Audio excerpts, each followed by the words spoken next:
What is up, gamers? The Red Dragon here, and we are covering the top stories on VGM. So, last year, there was a horrible school shooting. It's called Sandy Hook, and a lot of kids, innocent kids, were murdered.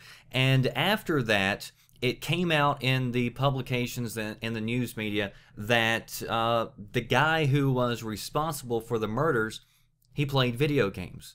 And so you had a ton of journalists, a ton of politicians, the NRA. A lot of people were all coming out pointing the fingers at video games saying, hey, obviously, they're to blame.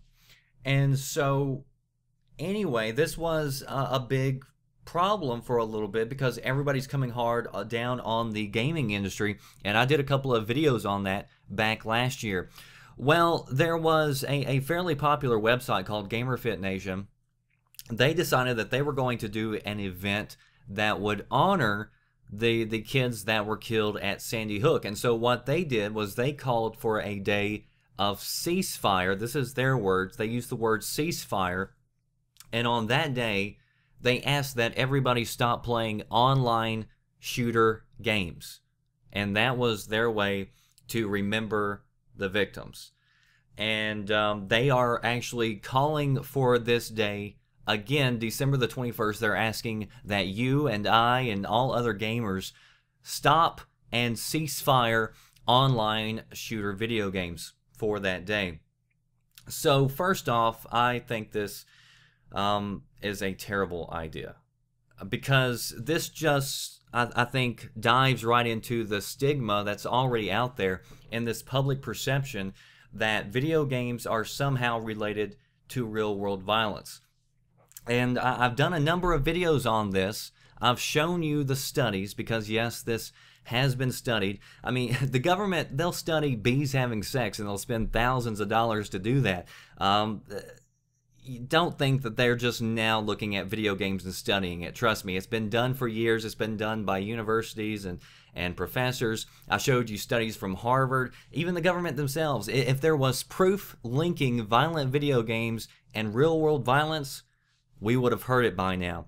But the fact is, even though the facts don't support that statement, there's still a lot of uninformed people out there who believe that real-world violence links to video games.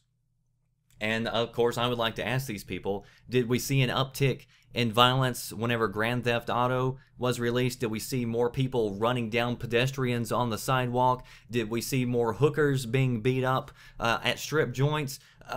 It just doesn't make any sense. And I've also shown you where countries, other countries that play a lot of violent video games, they still don't have the same problems that we sometimes do over here in the States. And so anyway, this site calling for a ban on, or not a ban, but a day of stepping away from the online video shooters, I think it almost is kind of like saying, yeah, we're somehow linked to this, and we're not. What people seem to forget, a lot of people will say, well, nobody mentions the fact that he had a gun. Of course, that's the problem. But I've also shown you facts and statistics that gun violence and homicide has gone down drastically over the last 20 years. In the early 90s, since the early 90s, it's dropped like 49% if you go like to 2010, and I'll leave links down below that provides all this information that I'm telling you. I'm not just running off things to you. I want you to go investigate them for yourselves and to actually learn and be informed. And that way, whenever misinformed people just start talking out of their rears, you've got the information to say, no, stop, you're dead wrong, and you put the facts right. So anyway, I'm not looking at video games for Sandy Hook. I'm not looking at guns as the problem, even though there is a problem with the mom not securing the gun properly. But also, this kid had mentally ill problems. He was mentally unstable. He had deep issues. Everybody seems to forget about that. So you have a mentally unstable guy who has a gun that's not properly secured, and he was dead set on killing people.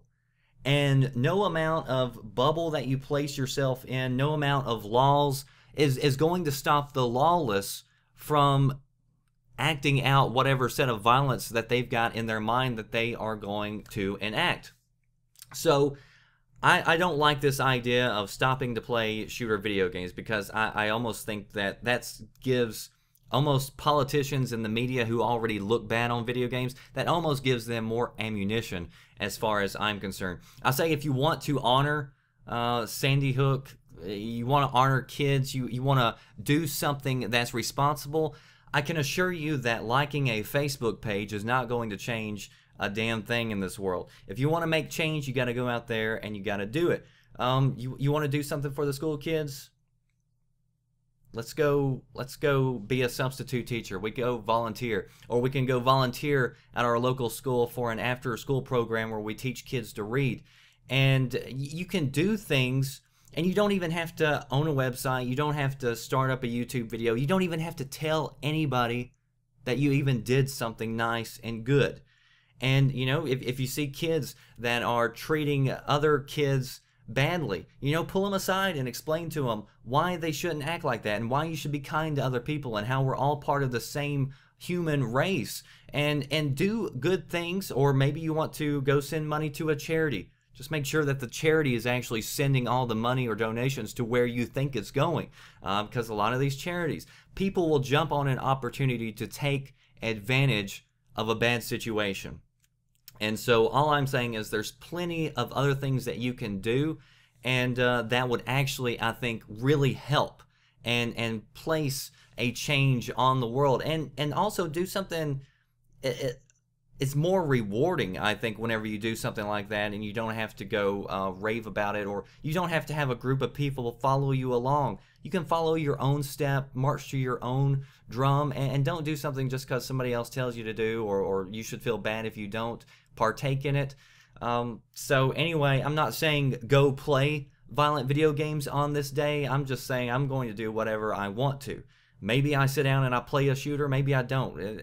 I'm not going to have that in the back of my mind, because taking a day off, who does that benefit? Does it help any victims? Does it stop any gun crimes? No, it's a symbolic act. It's only symbolic. Actually do something that makes a change. That does it for me, the Red Dragon. I'll see you next time. Thanks for watching.